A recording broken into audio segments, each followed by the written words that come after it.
Bismillahirrahmanirrahim. Sahabat-sahabat, kita mulai ya kajian suluk online gelombang ke-11 pertemuan ke-10. Nah, kita masih menelusuri hikmah dari perjalanan Nabi Musa alaihissalam. Jadi nabi-nabi itu dibentuk sedemikian rupa kehidupannya, mereka berserah diri karena harus memerankan skenario itu. Nah, ini untuk kita pelajari karena itu di dalamnya sungguh terdapat sebuah pembelajaran yang besar buat kita sebagai umat Muhammad SAW, sang nabi terakhir, dan juga kita ingin mengabdi kepada Allah melalui jalan yang benar gitu ya. Jadi agar kita memahami menghayati setiap episode kehidupan, naik turunnya, terutama turunnya ya. Kalau pas lagi naik susah, enak-enak, jarang nyebut-nyebut Allah. Biasanya orang cenderung lupa oleh Allah ketika pintu-pintu dunia dibukakan gitu, karena dia cenderung menjadi Tuhan dalam dirinya ya. Dia mengatur semuanya seolah-olah dia bisa mengatur semuanya, padahal itu sesuatu yang Allah ujikan buat dia. Baik, sahabat-sahabat, kita seperti biasa menundukkan hati sejenak. Sungguh tanpa bimbingannya kita akan berputar-putar di satu tempat saja gitu.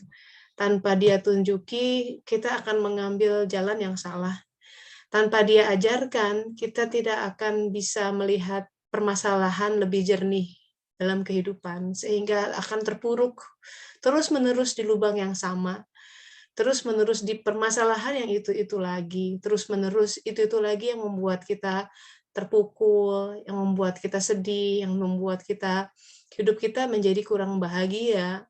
Padahal itu semua merupakan mekanisme ilahiyah yang kalau saja kita paham, kita akan lebih bersabar menghadapinya. Sama seperti kalau kita bawa anak kita vaksinasi dulu ya, tentu buat seorang bayi nangis. Si kita udah besar, datang sendiri corona, apa nggak nangis meraung-raung kayak bayi? Enggak ya, nggak lucu banget gitu. Kan beda. Apa yang membuat itu? Sama-sama sakit, akalnya berbeda. Nah, akal ini yang kemudian diseru oleh Allah di dalam Al-Quran, harus tumbuh pohon dirinya, itu pohon akal yang dimaksud. Nah, kita berikhtiar, satu-satunya cara yang paling efektif ya, yang syafaat terbesar bahkan, untuk menumbuhkan akal ini, yang nomor satu, bukan satu-satunya ya, nomor satu itu Al-Quran. Jadi wajib buat kita kalau ingin tidak terlalu sering terpuruk gitu ya, untuk lebih paham kehidupan kita, kitab diri kita, kitab kehidupan, wajib buka Al-Quran. Tidak sekedar tartil, tilawah, tapi kemudian difahami, tapi kemudian ditelusuri, kemudian dianalisa, ada penggalian gitu ya, sampai berkeringat. Semoga upaya kita dalam kajian suluk ini adalah untuk menggali khazanah dari Al-Quran. Satu ayat demi satu ayat, tapi kita coba lihat bagaimana ini implementasinya dalam kehidupan sehari-hari. Baik, bismillahirrahmanirrahim. Allahumma sholli ala Sayyidina Muhammad wa ala Sayyidina Muhammad. Jadi, penggal ceritanya masih berkisar dari perpindahan Musa alaihissalam dari negeri Mesir. Ini kita berkutat lama di situ, kenapa? Karena ini harus paham. Kita harus paham bahwa itulah hukum kehidupan. Minggu lalu kita sudah belajar beberapa ayat bahwa yang menunjukkan itu niscaya itu 3 hal itu terjadi, ad-dharra'u, al-basa'u, al-zulzilah itu ya, ada kesempitan, kesulitan, keguncangan, itu pasti gitu. Pasti dalam kehidupan. Nggak ada orang yang hidupnya lurus, flat, atau nggak ada. Baik-baik aja gitu, nggak ada kehilangan, nggak ada kesempitan, nggak ada kesedihan, nggak ada. Itu sunnatullah yang menimpa semua orang, mau itu mukmin mau tidak. Di situ kita sebenarnya harus berhenti sejenak. Ya, kenapa begitu?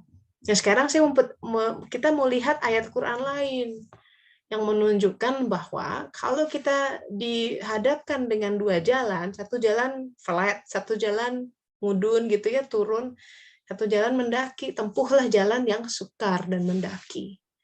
Oh gitu. Nah ini berlawanan dengan natur manusia. Manusia itu maksudnya hawa nafsunya ya. Karena kalau jiwa itu dia haus dengan semua yang datang dari Allah dia kejar. Kayak seorang pecinta gitu. Samudra ku seberangi gitu, gunung pun akan kudaki. Buat jiwa begitu. Nggak lihat ya. Mau itu samudra nyebrang, mau api dia terjang. Itu pecinta sejati. Si jiwa begitu. Cuma karena kita memang sedang belajar di dunia ini mengendarai kendaraan raga ya, for a reason ya. Kenapa? Karena Allah ingin menunjukkan banyak hal di bumi ini. Sungguh banyak mutiara yang berharga dalam kehidupan kita dalam penggal yang sangat singkat di bumi ini. Nah, tapi kita harus belajar kayak orang di taming the wild animals gitu. Jadi harus menjinakkan kuda liar kita. Jadi yang berkeberatan menempuh jalan yang sukar itu hawa nafsu. Hawanya si nafs, hawanya si jiwa, bukan jiwa itu sendiri. Karena Al-Quran sudah menyebutkan tempuhlah jalan yang sukar. Kita lihat ayatnya, Auzubillahiminasyaitonirrajim, surat ke-90, Al-Balad, ayat 8-17. Allah Ta'ala berfirman, bukankah kami telah menjadikan untuknya sepasang mata dan lidah, sepasang bibir, gitu, atas bawah kan? Dan kami telah menunjukkan kepadanya dua jalan. Tetapi dia tidak menempuh jalan yang mendaki dan sukar itu. Tuh, ya. Jadi ada dua jalan, jalan yang mendaki dan jalan yang menurun. Tapi manusia itu cenderung tidak menempuh jalan yang mendaki. Sekarang ada penjabarannya. Apakah jalan yang mendaki dan sukar?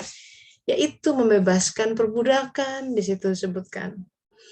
Apa maksudnya? Sekarang masa kita, di zaman kita sudah relatif tidak ada perbudakan. Perbudakan itu biasanya terjadi di zaman perang. Ketika ada tawanan-tawanan perang, dijadikan budak-budak gitu. Nah, pembebasan perbudakan yang hakiki adalah untuk membebaskan jiwa kita dari cengkraman hawa nafsu dan syahwatnya. Karena to be honest, kita selama ini diperbudak oleh hawa nafsu dan syahwat.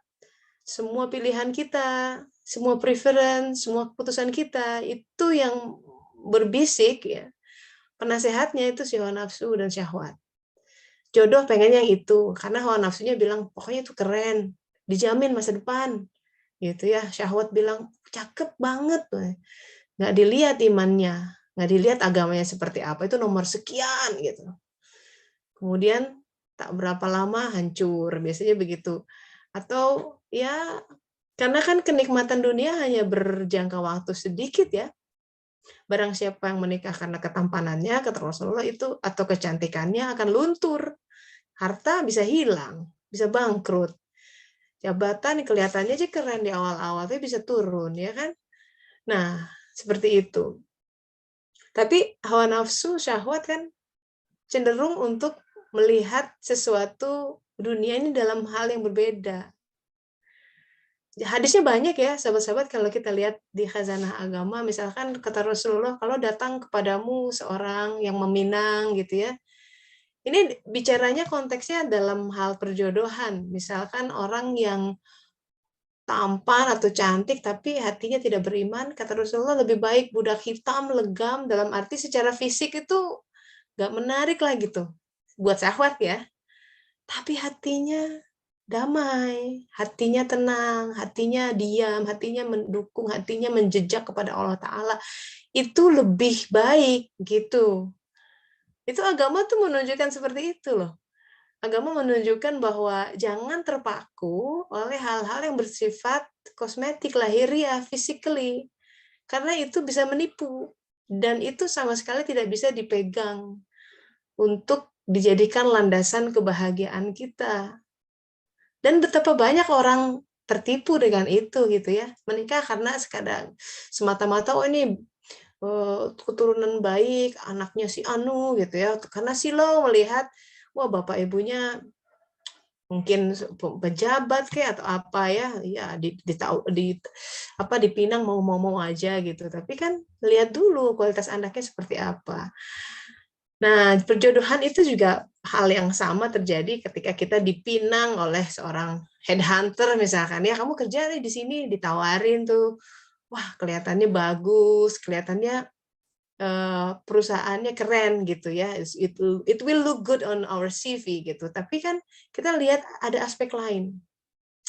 Nah, sahabat-sahabat suluk dalam beragama itu kita harus diajarkan to see beyond, untuk melihat di balik segala sesuatu. Belajar, nah ini, bukankah kami menjadikan untuk manusia sepasang mata, belajar melihat dengan dua penglihatan. Sepasang mata. Mata itu dibikin dua, ini simbol nih. Yang fisik iya kelihatan, belajar dong lihat ada aspek batinnya gitu. Itu maksud sepasang mata. Bahwa ada aspek batin, seperti Allah itu punya aspek zahir, dan dia punya aspek batin. Jadi segala sesuatu, ada aspek lahir, ada aspek batin. Kita manusia, kita punya aspek zahirnya adalah raga ini yang kita lihat di cermin setiap hari. Ya, ke salon, manicure, pedicure. Tapi aspek batin kan ada jiwa, ada ruh. Itu tidak terlihat oleh mata ini. Dia akan terlihat oleh mata yang lain. Maka kalau kita tidak terbiasa melihat aspek batin dari segala sesuatu, silahkan terpontal-pontal lah itu di dunia ini. Karena akan pecah kepalanya, rasionya untuk sekedar memahami ini apa sih sebenarnya gitu, nggak masuk akal. Karena banyak hal dalam kehidupan ini sahabat-sahabat yang nggak masuk akal. Yang masuk akal. Agama kadang-kadang bikin lonjakan seperti itu beyond, makanya dibutuhkan iman. Iman itu the leap of faith. Leap of faith itu ya kita loncat. Kalau dulu ada film Indiana Jones tuh,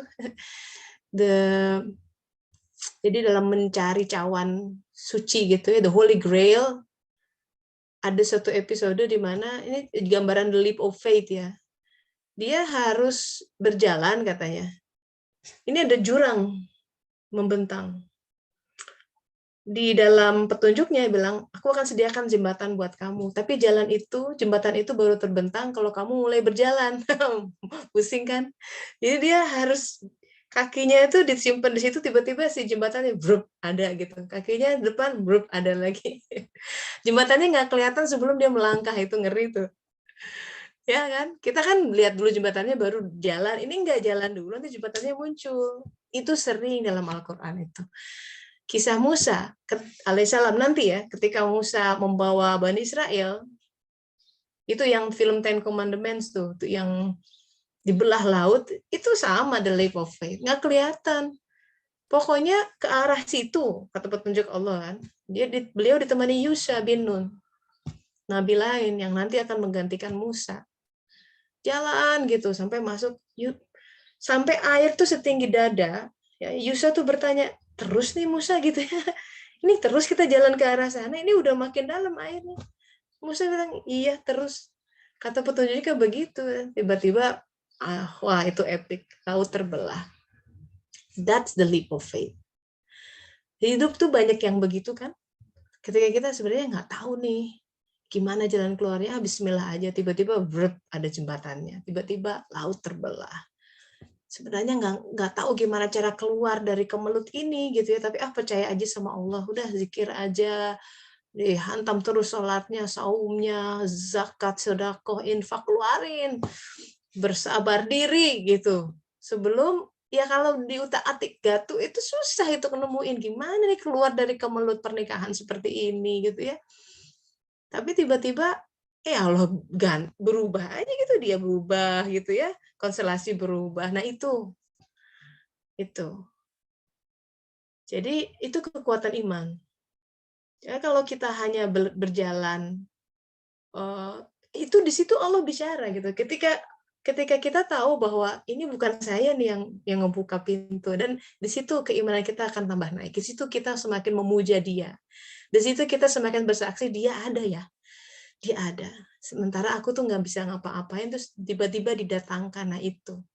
Kesaksian itu sahabat-sahabat, itu adalah kadar al-haq yang kita akan temui sepanjang jalan. Dalam hal kecil-kecil. Tiap hari itu ada itu. Ambil itu. Tiap hari kita harus bersaksi. Nanti di alam sana, di yaumil mizan, yang ditimbang itu bukan, ayo kamu berapa ratus rakaat sholatnya seumur hidup, bukan itu. Karena menurut Al-Quran ya, menurut Al-Quran timbangan di hari itu adalah al-haq. Jadi berapa jadi currency-nya, mata uang perdagangan yang al-haq. Coba berapa koin al-haq kamu udah dapat sepanjang hidup? Let me see. Cuma 20 sen. Mana nggak bisa beli tiket pesawat juga. Ya, al-haq. Yaitu kadar kebenaran. Ketika kita bersaksi, oh iya ya, benar ya. Kalau aku begini, jadi hadis benar, Al-Quran benar, dikatakan seperti itu. Nah, buktikan itu dalam keseharian. Kalau ya, contoh ya di ayat ini nih, Al-Balad. Kalau kita mau buktikan, nanti kalau sahabat-sahabat setelah selesai ini, pasti akan ada peristiwa dalam hidup, offering, atau ada choices, di mana satu adalah kita males ngambilnya, yang kedua, itu aja gitu. Itu dua jalan mendaki, dan tempuhlah, I challenge you gitu, tempuh jalan yang mendaki dan sukar, dan lihat bagaimana Allah membantu kita dalam ihwal pembebasan perbudakan. That's the challenge of this week. Jadi kalau ada dua opsi, yang satu males melakukan yang satu, yang kedua lebih preferable gitu, karena nah tempuh yang kita sebenarnya males melakukan itu, karena yang males itu hawa nafsu. Begitu kita ambil itu, si hawa nafsu disempitkan tuh, dia makin dibikin kecil, dayanya semakin berkurang, si jiwa semakin kuat. And the more we often do that, itu kayak latihan di gym tuh, makin kuat itu otot si jiwa, makin si hawa nafsu nggak perkutik. Tiap kali dia bikin makar, cetek gitu, balik gitu. Jiwa jadi kuat. Kalau jiwa kuat, akal kuat, dia makin cerdas dalam membaca petunjuknya, which is sesuatu yang kita minta tiap hari. Ihdinas siratal mustaqim, ihdina itu minta petunjuk. Kata Allah, aku kasih. Kalau nggak bisa baca gimana? Ya kan? Kalau orang illiterate gitu, buta huruf, itu terpampang sekian alinea. Aku kasih petunjuknya ya, tertulis. Lah nggak bisa baca. Gimana dong? Jadi fungsi akal itu meningkatkan kemampuan kita untuk membaca petunjuk itu. Kita minta tiap hari dan dia jawab. Dia jawab, ud'uni astajib lakum, kata Allah. Mintalah aku jawab. Itu hukum. Dia jawab. Masalahnya kita nggak bisa baca. Masalahnya kita kurang bisa mendengarnya. Nah, ini Al-Quran, sahabat-sahabat, sebagai suatu petunjuk, ya, kita sedang menghadapi apapun, permasalahan apapun, kondisi apapun per saat ini, maka caranya adalah tempuhlah jalan yang mendaki dan sukar. Memaafkan orang itu susah. Lebih mudah membalas dendam. Maafkanlah. Ya, senyum sama orang yang menyakiti kita itu susah. Lebih mudah get away, nggak usah ketemu sama sekali. Silaturahmilah. Memberi atau bersedekah di saat kesempitan, itu aduh jelimet ya, deg-degan gitu ya, ini saya butuh nih sebenarnya, tapi dia juga butuh. Bagilah, berbagi. Itu jalan-jalan yang sukar. Bangun di malam hari susah ya, untuk sepertiga malam terakhir tahajud. Enaknya tidur tarik selimut lagi. Bangunlah. Sekian banyak sebenarnya offering ya, tawaran jalan-jalan untuk mencapai untuk upgrade transformasi diri kita yang kita tampik setiap hari. Semata-mata karena kita pengen enaknya aja. And then lihat, ketika kita berhari-hari, berbulan-bulan, bertahun-tahun, selalu dalam modus cari jalan yang gampang, jiwa kita ternyata terpuruk. Dia begitu fragile, rentan menghadapi sapuan takdir kehidupan yang sudah Allah desain. Sebenarnya kata Allah, ini Al-Quran bilang, tetapi kenapa dia tidak menempuh jalan yang mendaki dan sukar? Jadi the message is, tempuhlah jalan yang mendaki dan sukar. Itu. Hadisnya coba saya perkuat ya. Hadisnya begini, Rasulullah SAW berkata, surga itu diliputi perkara-perkara yang dibenci hawa nafsu, nggak suka. Mendingan enggak deh gitu, ogah main lewat situ. Tapi neraka diliputi perkara-perkara yang disukai syahwat. Nah, itu.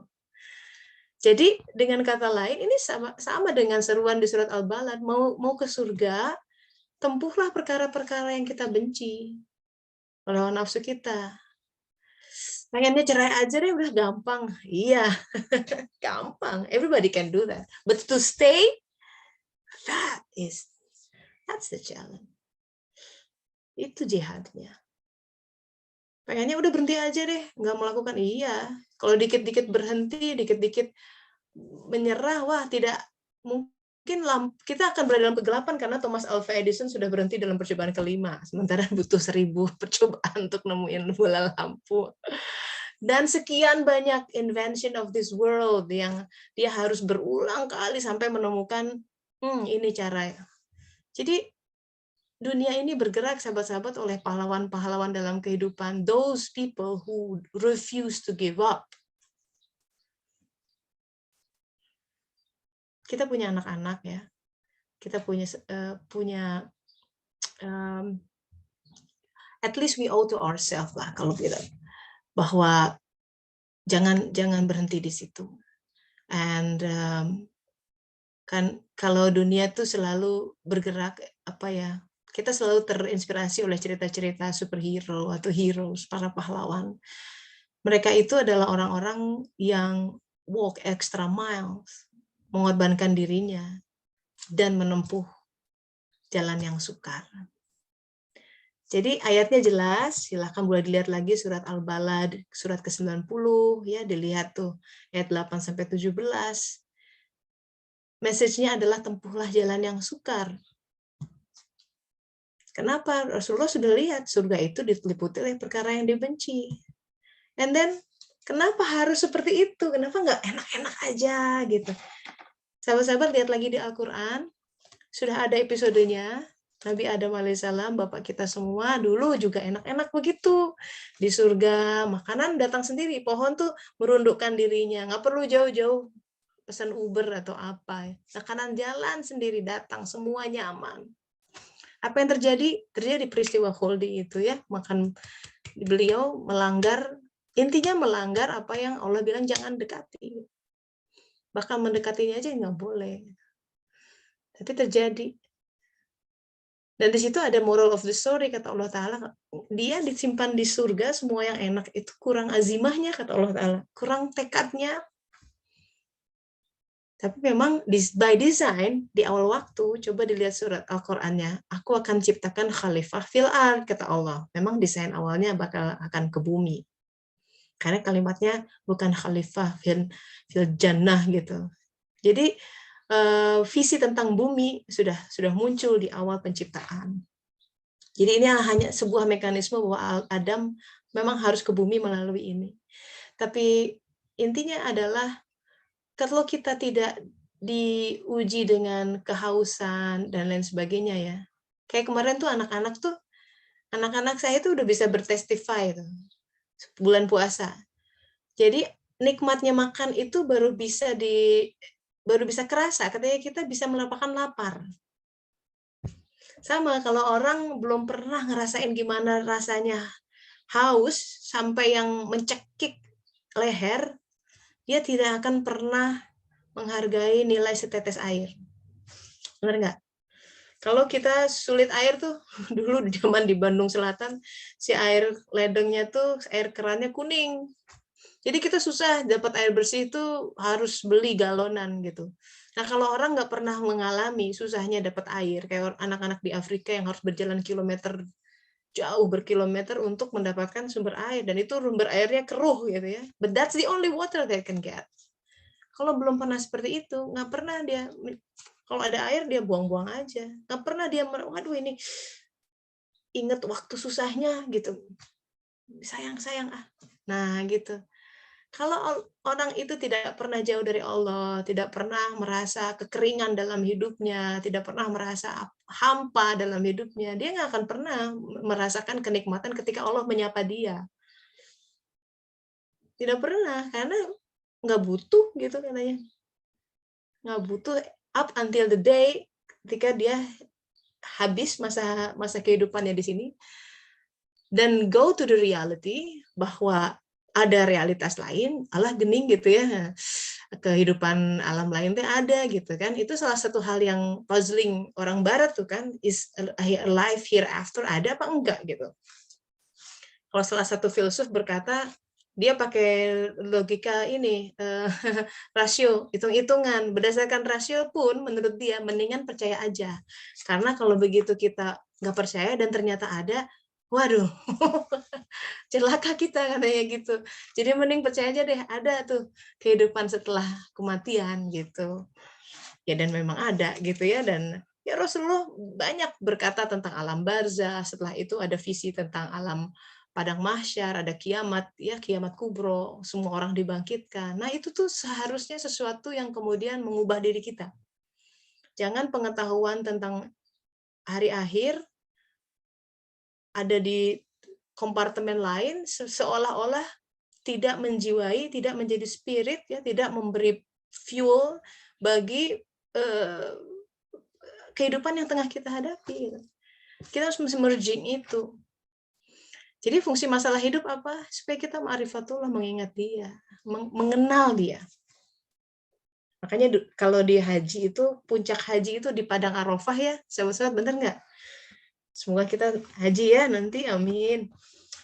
Di Padang Arafah itu dari katanya adalah Arafah, padang pengenalan, supaya ma'rifatullah. Jadi puncak ibadah haji, puncak dari semua ibadah itu intinya membuat kita semakin mengenal dia. Bedui gitu. Apa kita makin mengenal dia? Udah berpuluh tahun sholat gitu ya, berpuluh tahun Ramadan gitu-gitu lagi. Nambah nggak sih pengenalan kita sama dia? Itu pertanyaan untuk masing-masing. Sementara yang kita fokuskan memecahkan masalah gitu ya, planning masa depan, terus masalah dunia. Sementara masalah itu nggak pernah habis itu. Satu datang, satu selesai, dua datang. Dua dibereskan, tiga berhamburan. Jadi sampai mati kita hanya menjadi budak, membersihkan masalah, membereskan masalah, menutup lubang. Yang lain gali lubang, kita tutupin. Tapi dianya nggak kelihatan. Sampai mati pun kita tidak akan pernah mengenal Allah. Padahal pertanyaan pertama begitu di alam barzah, man robbuka? Loh, siapa Robmu? Waduh, siapa yang bisa jawab? Nah, Al-Quran mengajak kita justru terlepas dari belenggu itu. Ini kan mind blowing yang diajarkan. Ada dua jalan. Sementara notion orang banyak hari ini adalah ngongkang-ngongkang kaki, ya, kita di pinggir pantai, nyantai, duit datang sendiri. That's not the way. Ada jalan yang sukar, tempuh itu. Karena di balik itu ada kekuatan yang tengah dibentuk.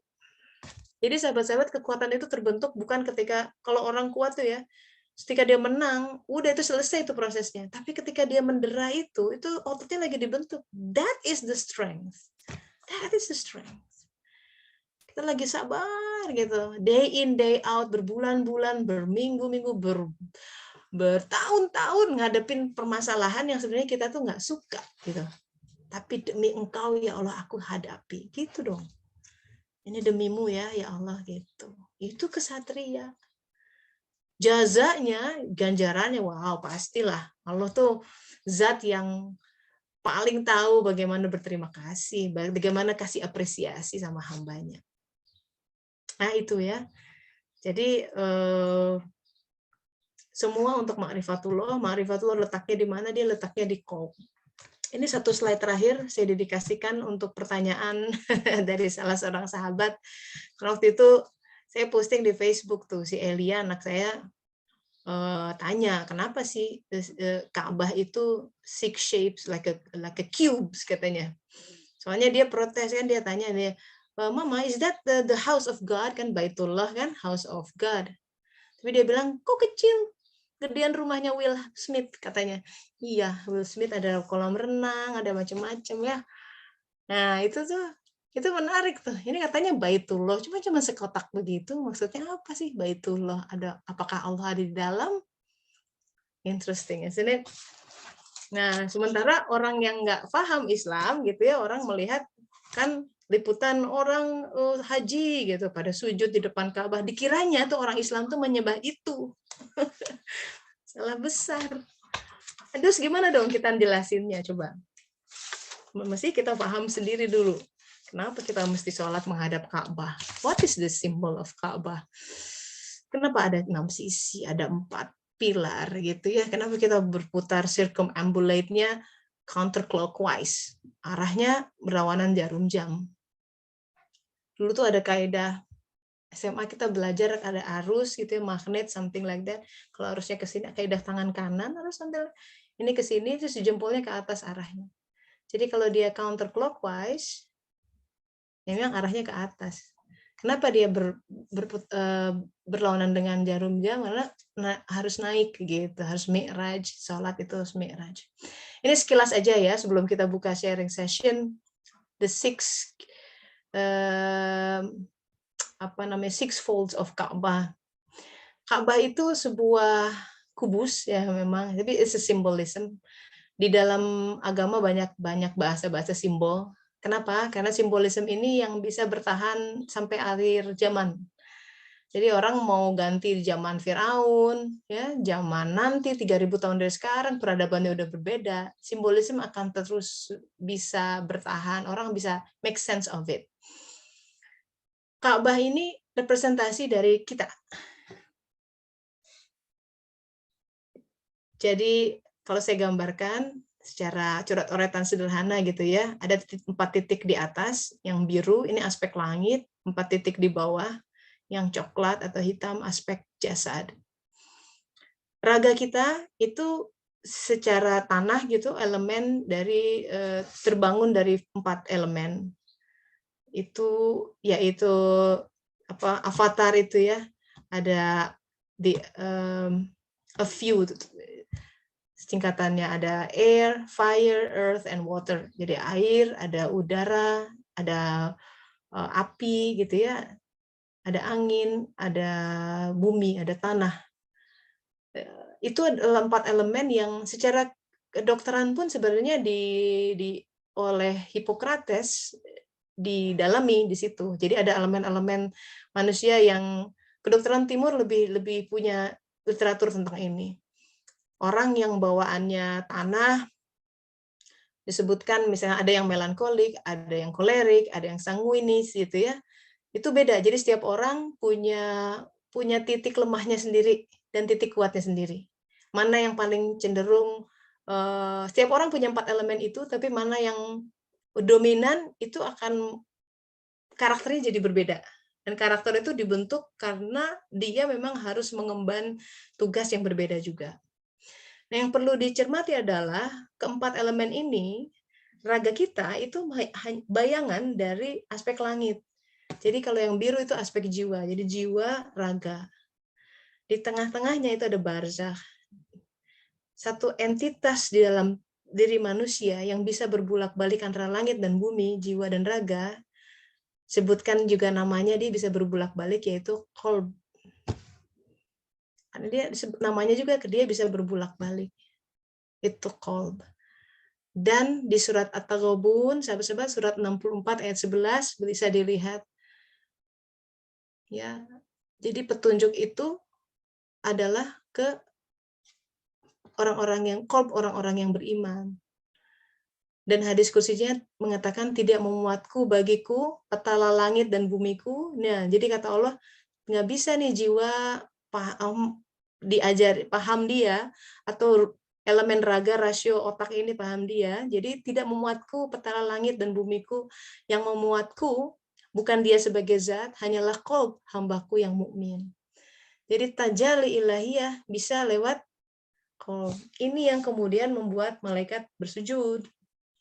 Kalau Adam yang sudah punya jiwa, raga, dan sudah qalbnya ada tajalli Allah. Jadi mereka tuh sebenarnya bersujud ke hadapan Allah, bukan nama Adam. Dia lihat ada elemen Allah di situ. Kayak kalau zaman dulu itu, kalau di kerajaan, dia punya bawa segel tuh. Setiap orang yang bawa segel itu, diperlihatkan sama orang ya, misalkan si orang tuh akan sujud atau mencium segel itu. Bukan menghormati orang, dia menghormati rajanya. Itu simbol segelnya itu. Sama kalau seorang manusia itu Allah sudah bertajalli dalam dirinya, disujud tuh semua langit, malaikatnya yang sujud. Apa artinya bersujud? Yang dulu bersujud di hadapan Adam alaihissalam itu malaikat muqarrabun loh itu. Malaikat paling tinggi. Itu bos-bosnya, itu kepala bagian di atas. Jadi artinya kalau disujudkan ya, maka malaikat-malaikat yang mengatur dunia itu kan Mikail pemelihara alam ya. Jadi malaikat-malaikat staf di bawahnya yang ngatur angin, yang ngatur virus, yang ngatur air, dimudahkan.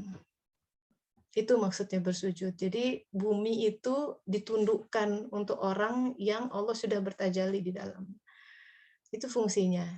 Jadi kita melihat sana adalah untuk mengingat sebuah visi bahwa kita betul-betul bisa menyatu dengan Allah Ta'ala dalam arti ketika hadis qudsi mengatakan, atau Al-Quran pun ada di situ, bukan engkau yang melempar tapi aku yang melempar. Ya, pernah dengar ayat itu? Apa itu maksudnya? Ini karena tangan kita sudah demikian dijadikan alat buat dia. Kok bisa begitu? Hawa nafsunya udah tunduk. Kok bisa tunduk hawa nafsunya? Ya ini, tempuhlah jalan yang sukar. Jadi begitu urutannya ya, supaya kita bisa merging sama dia Ta'ala, supaya kekaryaan yang kita lakukan di bumi ini, puntang-pantingnya kita, itu ada maknanya di hadapan dia. Ya, di hadapan dia. Jadi kita harus betul-betul aware gitu, betul-betul paham tentang kaidah kehidupan ini supaya kita melihat bigger picture gitu, jangan tertawan oleh semata ya fenomena fisik semata. Kita masuk sesi diskusi. Silahkan, ada yang mau berbagi cerita, barangkali pengalaman seperti biasa untuk menguatkan topik yang sedang kita bicarakan hari ini. Bisa langsung di unmute aja nih, silakan. Ada Mbak Wanti juga ya. Mbak Wanti ya, saya sudah kirim, saya sudah nulis tulisan tuh tadi di Facebook. Semoga bisa membantu menjawabkan dan memperkuat kondisi yang sedang Mbak Wanti hadapi saat ini gitu. Ya, silakan, ada Ibu Sri, Mbak Ria, Teh Yen, silakan di unmute saja sahabat-sahabat. This is our sharing session gitu ya. Karena saya yakin khazanah yang Allah tuliskan ke dalam kehidupan setiap sahabat sangat berguna, sangat berharga gitu ya. Ya, dengan nikmatmu maka kabarkanlah gitu. Jadi kita berbagi bagaimana kita testimoni dalam kehidupan. Oh ya Allah benar ya gitu. Silakan Mbak Diah tuh sudah angkat tangan. Ya, Assalamualaikum Teh Tessa dan sahabat-sahabat semuanya. Ya, semoga semua dalam keadaan sehat walafiat. Amin, amin. Ya, amin insya Allah. Ya, Teh, sebelumnya ini mungkin sebuah pengalaman aja, mungkin baru terjadi kemarin mungkin ya Teh, beberapa hari kemarin sepertinya, 2 hari yang lalu. Jadi kan waktu itu Teteh kasih tugas buat kami semua ya untuk mulai berkata atau ijab kabul gitu. Ya, berijab kabul sama Allah gitu ya, bahwa ya sudah ya Allah, aku serahkan semua masalahku padamu gitu ya. Mohon bimbingan, mohon arahan gitu. Ya, saya sudah mencoba itu untuk mengucapkan itu ya Teh, walaupun mungkin ya pasti Allah yang Maha tahu sebenarnya kan. Teteh bilang apa sudah siap atau belum itu kan hati itu Allah yang punya ya Teh. Gitu. Walaupun saya mengucap di mulut mungkin karena hati saya belum sampai pada yang sana, pasti Allah Maha tahu dan tahapannya Teteh bilang pasti ada gitu ya. Nah, begitu saya ngucap itu mungkin Teteh juga tahu masalah yang saya hadapi apa gitu. Salah satunya kan rumah tangga lah ya. Saya udah pasrahkan masalah itu, terus nggak tahu kenapa gitu tiba-tiba masalah rumah tangga itu terbuka lagi gitu. Yang udah saya pasrahin, udah jalan aja gitu. Terus nggak tahu kenapa ada pemicunya, terus jadi muncul lagi, terus jadi bikin itu tadi hawa nafsunya jadi muncul, terus jadi muncullah keluar gitu sampai saya akhirnya berselisih pendapat dengan suami gitu. Saya bawa pulang masalahnya, terus nggak tahu kenapa di rumah rungsing jadinya Teh gitu. Kenapa? Pas saya pulang sore-sore tuh bawaannya pengen marah gitu ya. Terus tahu-tahu anak-anak yang tadinya nggak kenapa-napa, siang-siang baik-baik aja, jadi sakit gitu. Tiba-tiba anak saya yang pertama muntah-muntah sampai 5 kali, terus yang kedua tiba-tiba mimisan gitu ya. Terus saya gitu, ada apa ya Allah gitu. Kok tiba-tiba tadi siang baik-baik aja, kenapa jadi kayak gini gitu. Terus saya cuman ya udah saya udahlah coba nak masuk kamar dulu, diam dulu gitu. Terus saya cuma diam, terus berpikir tadi saya ngapain ya gitu. Terus saya bilang, oh ya mungkin karena saya ini ya mengingat-ingat lagi sesuatu yang sudah saya pasrahkan gitu Teh. Terus saya jadi mikir, oh apa gara-gara ini Allah jadi kayak tuh katanya kamu udah pasrah, tapi kenapa kamu masih inget-inget gitu kan Teh? Kenapa kamu masalah itu? Jadi sebenarnya kamu belum pasrah dong gitu. Ini saya jadi ngerasanya, oh ya saya pernah ngucap kayak gitu, tapi saya masih belum bisa menerima sesuatu yang kecil itu, terus jadi dirungsing di hati, terus jadinya bawaannya ke anak-anak gitu Teh ya. Terus saya jadi mikir, ya udah saya diam diri terus bilang ya Allah kalau emang misalnya karena itu saya minta maaf gitu ya. Saya mengingatnya gini kenapa jatuhnya ke anak-anak ya gitu. Terus jadi saya mikir apa karena tugas saya bukan cuma ngurusin bapaknya anak-anak aja gitu atau bukan cuma masalah itu aja yang harus saya pikirkan, tapi ternyata juga ada yang lain nih yang harus saya perhatikan juga yaitu anak-anak gitu. Jadi karena mungkin saya ingat-ingat masalah itu, jadi mungkin anak-anak jadi ada yang saya lalaikan atau lupakan atau mungkin saya lupa doakan atau gimana sehingga akhirnya mungkin Allah kasih itu ya Teh. Nah setelah saya ngomong kayak gitu, ya udah saya minta ampun ya Allah kalau saya salah karena mungkin ucapan saya memasrahkan tapi ternyata hati saya enggak. Saya terima apa yang Allah kasih ke saya dengan anak-anak jadi seperti itu gitu, bolak-balik makan muntah terus tiba-tiba sakit.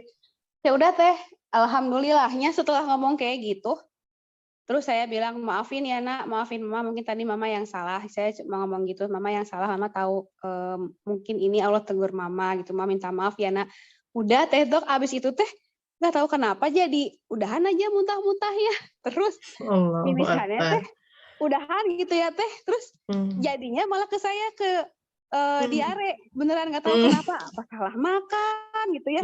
Sampai mikir mungkin apa karena salah makan, tapi udah nggak makan apa-apa sesiangan gitu, udah puasa juga. Terus oh ya udah saya cuma bilang gini, ya udah anak-anak udah nggak apa-apa, ya Allah terima kasih udah nggak sakit, biarin saya sakiti sampai pagi Teh 7 kali gitu ya diare. Kenapa ya udah saya terima ya Allah kalau emang ini bisa mengingatkan saya bahwa saya emang harus pasrah. Ingat siapa lagi gitu. Terus sampai pagi saya cuma minta ampun. Alhamdulillah pagi-paginya berangkat ke kantor saya sampai gini, bisa nggak ya berangkat ke kantor nih?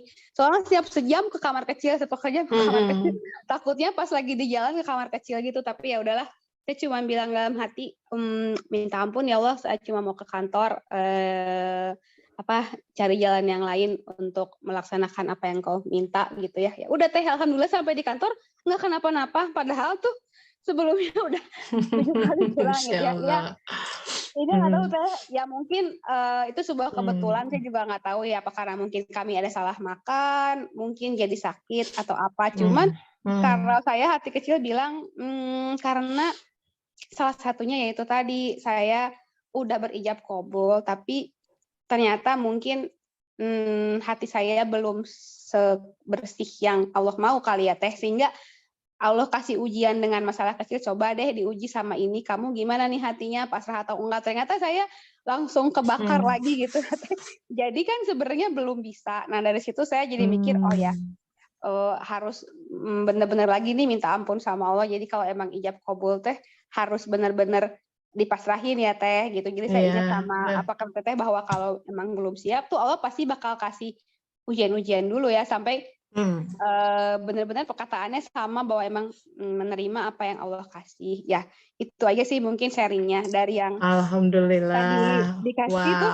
Teddy Jadi kayak ingat lagi bahwa Ya. Oh iya ya, harus menempuh jalan yang sukar. Oke, mungkin ada Yes. tambahannya.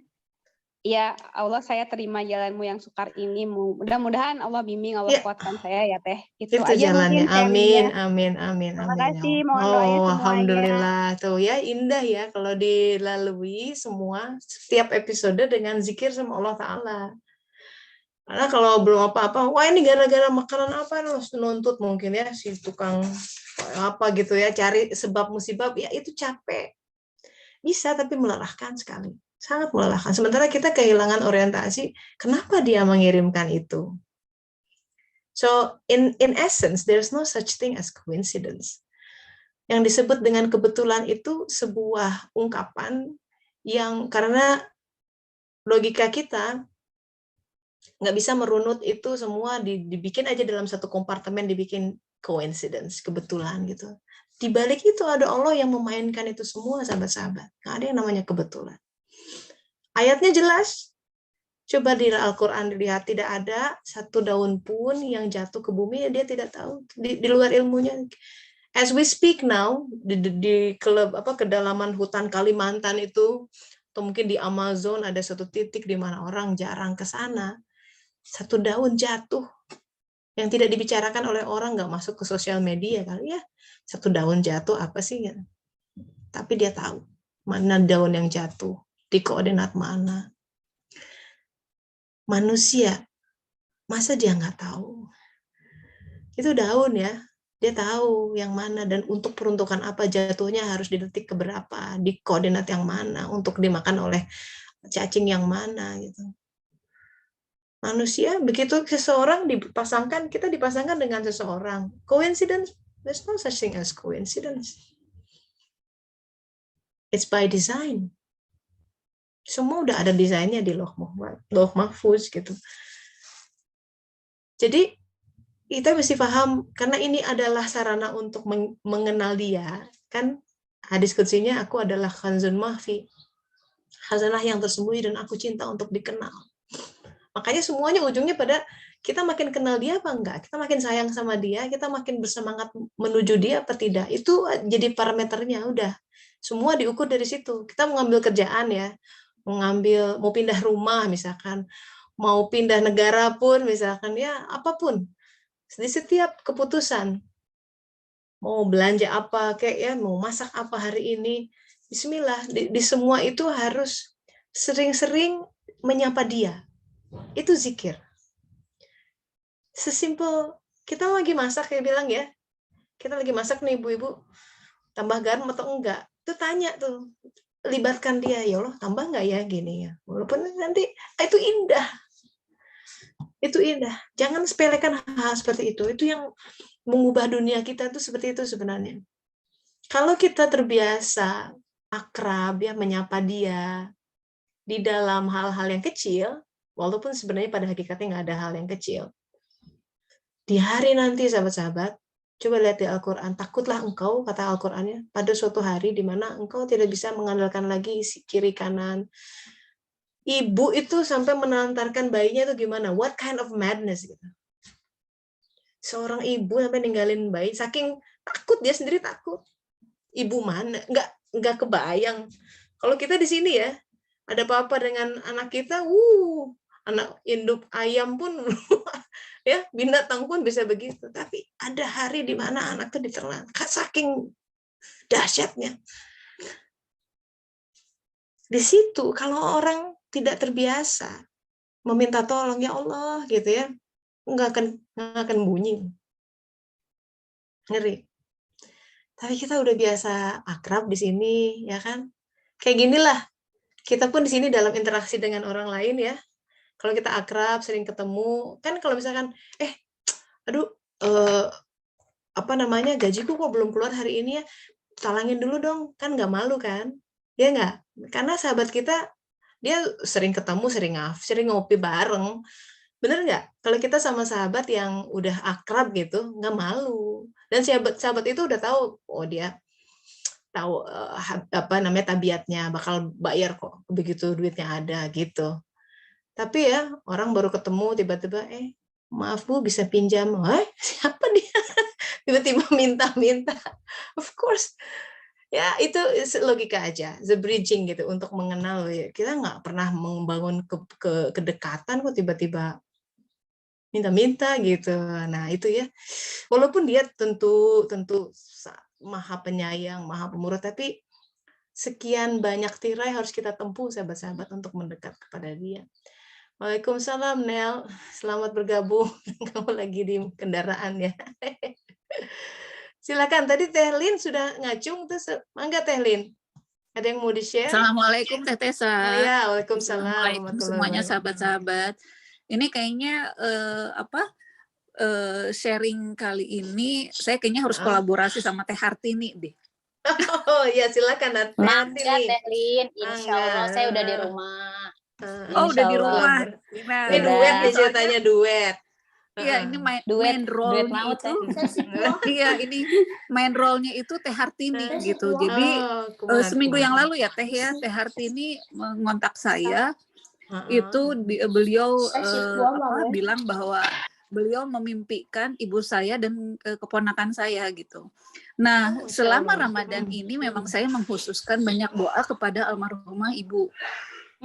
Dan sering sekali saya bertanya ke Allah, ya Allah, semoga bagaimana ibu di sana gitu. Kasih tahu saya, tolong sampaikan rindu saya kepadanya gitu. Iya, Masya Allah. Ya. Dan satu hal juga saya rindu sekali sama keponakannya Abah. Gitu. Jadi saya hanya bisa mendoakan ya semoga dia dalam penjagaan Allah, sudah pastinya ya dia dalam penjagaannya. Nah itu Teh Hartini nge-WhatsApp saya, Teh saya mimpi ibu dan keponakan saya. Duh, saya sampai merinding waktu Teh Hartini menyampaikan pesan itu. Jadi rasa saya, pertanyaan saya kepada Allah itu frekuensinya disampaikan melalui Teh Hartini. Yes. Amazing gitu ya, karena kan Teh Hartini juga belum pernah ketemu. Maksudnya saya juga betul. Maksudnya secara pribadi dengan Teh Hartini lebih banyak komunikasi itu WhatsApp ya, belum face to face. Mungkin satu kali Teh Hartini kita pernah ketemu atau saya juga lupa gitu ya. Gitu. Dan dua apa 3 kali gitu Teh.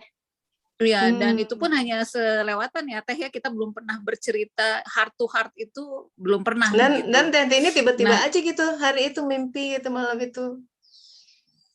Iya, dan Teh Hartini mengabarkan saya, dan waktu saya menyampaikan, Teh Hartini menyampaikan, lalu saya jawab, iya Teh, saya lagi kangen gitu ya sama ibu gitu. Memang ibu senangnya jalan-jalan gitu. Dan dengan keponakan yang ini memang baru belum lama dia kirim pesan juga, tante saya sayang tante gitu. Nah, tapi kan kita maksudnya karena permasalahan keluarga kita nggak bisa ketemu face to face gitu, nggak bisa meluk dia gitu seperti biasanya.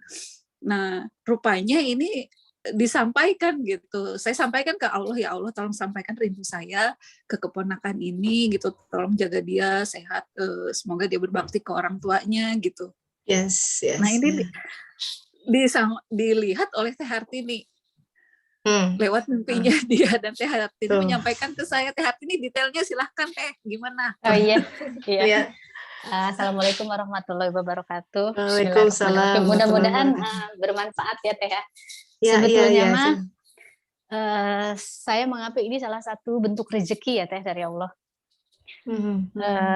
Saya sering banget, bahkan dengan kedua orang tua saya sering hadir mimpi-mimpi sering gitu. Bahkan jadi mungkin ya Teh ya disebutnya ada frekuensi mungkin ya yang tersambung, wallahu alam bisawab apa namanya. Jadi saya tidur itu Ramadan, saya tidur terus tiba-tiba saya mimpi mamahnya Teh Lin. Saya tuh nggak wallahu alam bisawab ya ciri-cirinya apakah sama. Tapi itu tuh mamahnya Teh Lin. Dia Teh mamahnya Teh Lin. Kulitnya terang, terus dia tuh ini Teh, jadi ajrig ya, bahasa Sunda Teh apa ya Teh ya, kesana kesini sana sini gitu ya.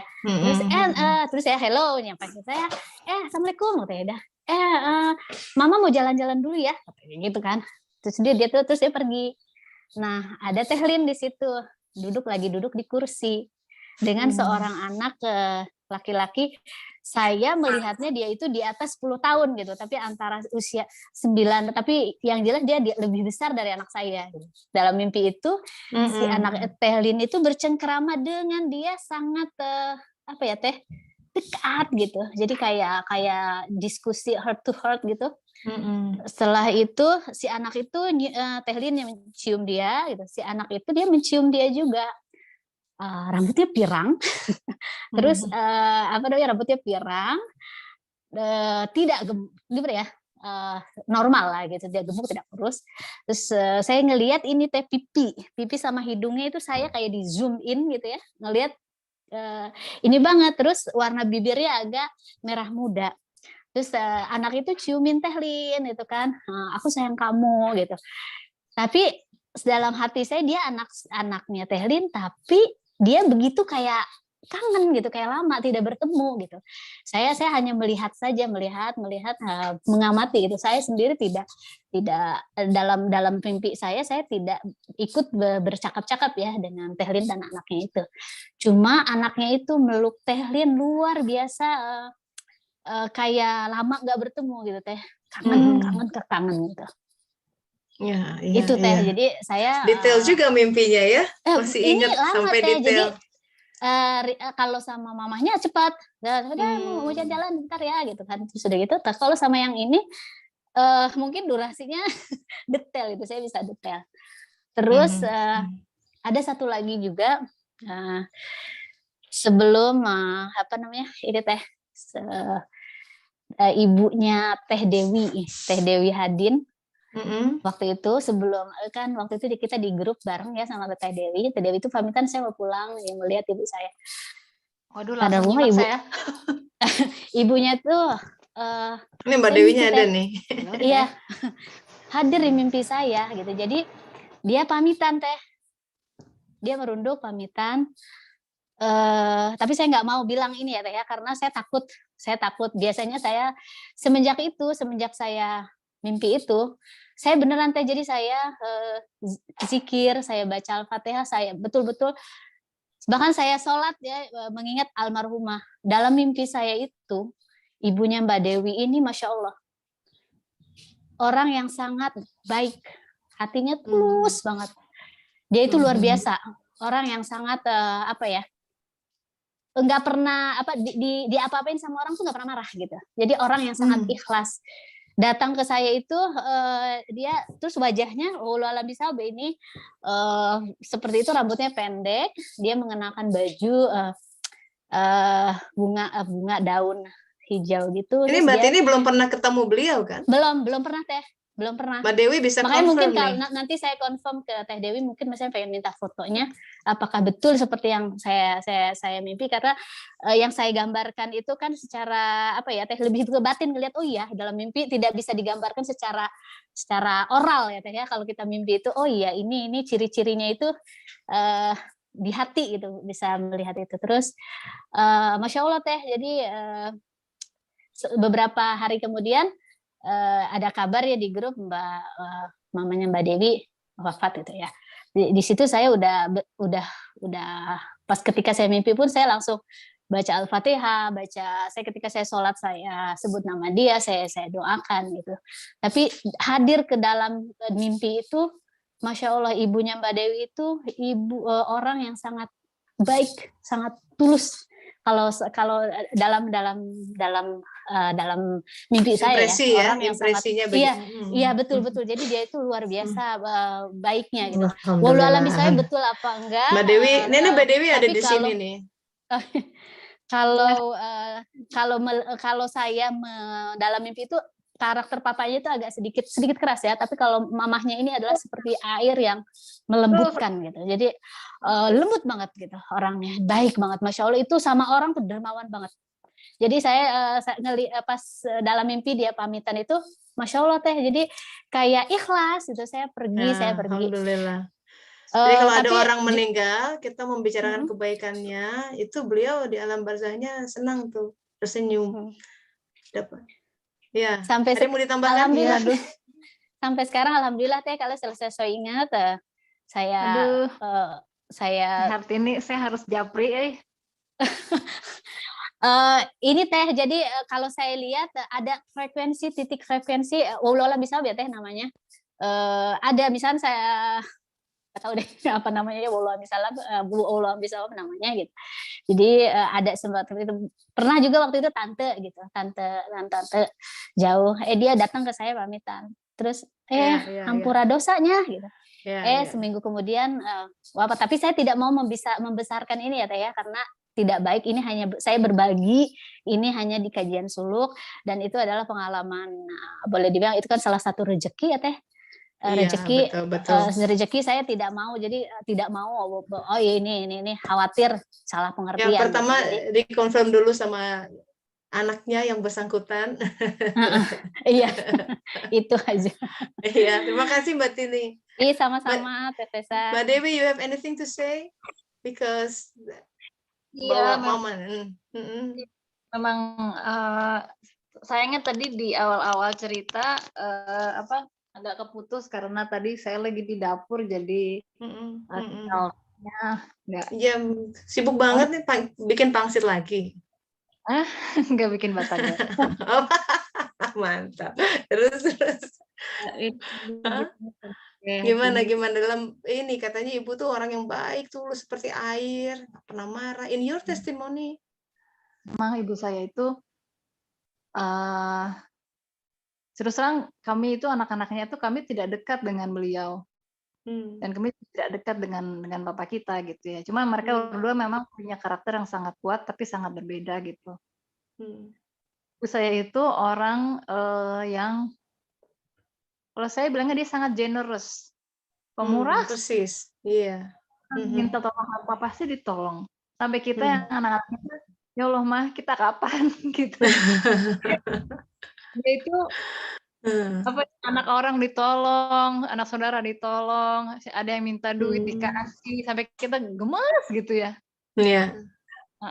Dan ibu saya itu orangnya memang nggak banyak ngomong, dia hanya kalau udah ketemu sama yang dekat tuh dia bisa bawel, bisa cerita banyak, tapi sehari-harinya dia bukan tipe-tipe ibu-ibu yang suka ngobrol, gosip sana, gosip sini, enggak. Dia tuh waktu saya masih kecil, kita emang jarang berinteraksi gitu ya sama kita dia bukan ibu yang datang terus gendong-gendong anak, enggak, dia datang, kamu udah makan, udah ini, udah. Nanti dia paling udah pulang kerja, dia baca koran atau dia baca buku. Gitu. Dan ibu saya itu memang benar sebelum dia kan pakai jilbab itu setelah udah tua ya, udah umur 60 ke atas gitu. Dulunya waktu masih muda rambutnya memang pendek, pop gitu, tapi ikal gitu. Dan dia memang senang pakai baju tuh yang bunga-bunga. Masya Allah. Ya. Betul Mbak Dewi, bunga-bunga banget itu. Ya pokoknya senang pakai baju yang cerah. Iya. Iya sih. Nanti Mbak Tina japri tuh sama Mbak Dewi for much details ya.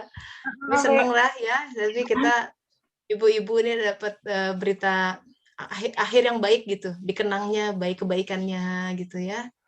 Dan kita juga pengen tuh kalau meninggal nanti dikenang sama yang ditinggalkan kebaikannya gitu, yang muncul, yang mencuat. Dan alhamdulillah sukses. Semoga menjadi tanda rahmatnya, beliau dirahmati oleh Allah di alam barzakh. Nah, amin. So, apa maksudnya? Nah, ini kan memperkuat sebenarnya. What is the meaning of the dream?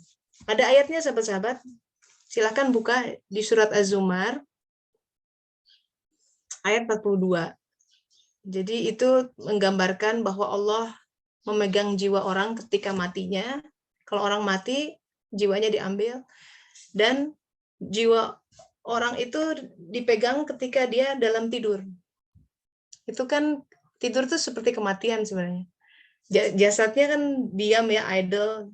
Cuma memang jantungnya masih berdenyut ya kan. Semua fungsi-fungsi tubuh masih berjalan. Di sini juga sebuah simbol gitu, bahwa sebenarnya kalau jiwa kita pengen Allah pegang, kita mesti bisa mati sebelum mati. Mati sebelum jasad ini sudah expired. Artinya apa? Itu nanti ada dalam surat Al-An'am ya. Bahwa nanti kalau ada suatu ayat yang bikin, kalau sekilas bacanya itu nggak paham, akan kok Islam ngajarin begini, karena ayatnya literally bilang bunuhlah dirimu atau keluar dari kampung halamanmu. Coba bayangin. Apakah ini jadi kalau kurang-kurang jadi base untuk pada suicidal bomber, padahal bukan begitu gitu ya. Bunuhlah dirimu itu adalah aniqtulu anfusakum, adalah si hawa nafsu tame gitu, kendalikan, mati. Jadi jiwa kita berserah diri, pasrah kayak mayat tuh kalau dimandiin ya pasrah aja, ya kan? Ada mayat misalkan sebelah sini mandiin, enggak gitu ya. Mayat tuh kalau dimandiin ya udah diam aja, diam semua. Nah, kita tuh kalau di treatment sama Allah tadi ya, Mbak Dia bilang udah dijawab kabul ya Allah. Ya udah tuh kayak mayat harus diam aja. Diam, Allah datengin. Kayak ini, Nabi Musa ngadepin Khidir. Aku pengen belajar, boleh kata Khidir, tapi jangan tanya.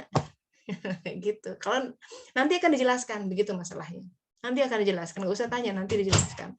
Kita belum paham tentang sesuatu, kita masih pusing tentang sesuatu. Sini. Ini mama lagi. Anak saya udah datang. Ini, you wanna say hello? Tuh. Assalamualaikum. Assalamualaikum. Nih dijalain nih. Sini. Tuh, waalaikumsalam. Rumi udah pulang. Ya, tunggu mama di bawah ya. Ntar lagi selesai. So, oke, benar. Buyar sampai mana tadi? Ya, pokoknya begitu. Sampai mana tadi? What was it? Where am I? Bunuhlah dirimu. Ya, betul. Surat Al-An'am. Coba dilihat itu 125 kalau nggak salah ayatnya. Itu perintah Al-Quran. Jadi hari ini kita banyak menarik dari Al-Quran ya, poin-poin kehidupan bahwa kalau mau dipegang oleh Allah genggaman jiwanya di situ. Dan dalam ilmu psikologi memang mimpi itu sehat. Kata Jung itu, Carl Gustav Jung salah satu psikolog prominent ya di dunia. Dia bikin buku tentang dreams and interpretation misalkan. Kalau kita nggak mimpi itu bisa gila ya, karena kita punya so many things alam subconscious yang harus dikeluarkan gitu. Nah, cuma hati-hati, mimpi itu ada tiga macam kata Rasulullah. Ada mimpi yang benar, itu mimpi dari Allah. Sisanya yang 2 bukan mimpi yang benar. 3 macam mimpi. Mimpi yang benar itu mimpi yang dari Allah. Dan beda, sesuatu yang datang dari Allah itu menimbulkan ketenangan, sakinah. Ada ketentraman. Jadi begitu bangun tuh masih ingat rasanya ya, hangat hati.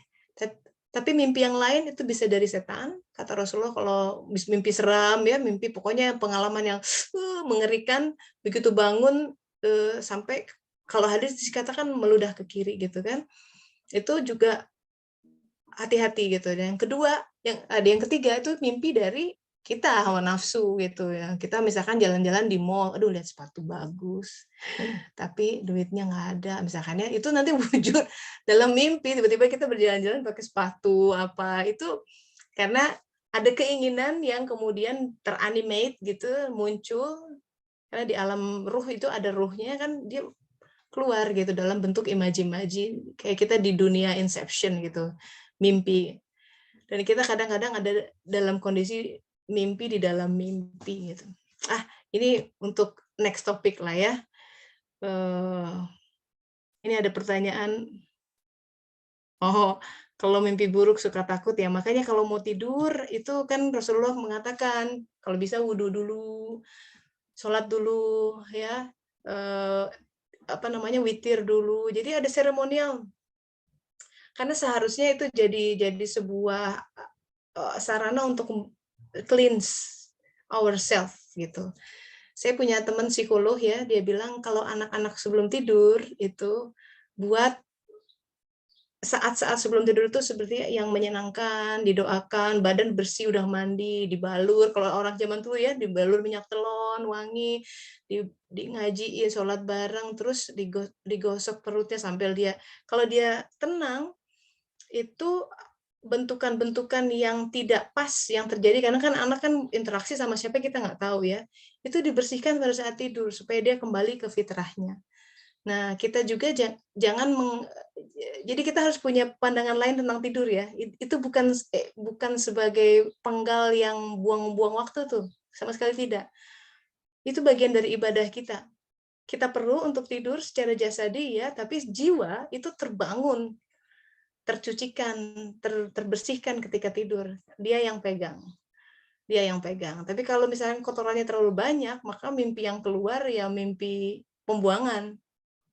Maka kita sebelum tidur istighfar banyak-banyak, jadikan momen sebelum tidur itu serius gitu ya, jangan sampai tidur nggak gosok gigi gitu ya, berantakan di depan TV, nggak ada persiapan gitu. Kita mulai sekarang hadapi tidur sebagai sesuatu yang berbeda gitu, bahwa aku akan siapa tahu nggak bangun lagi, bener nggak ya.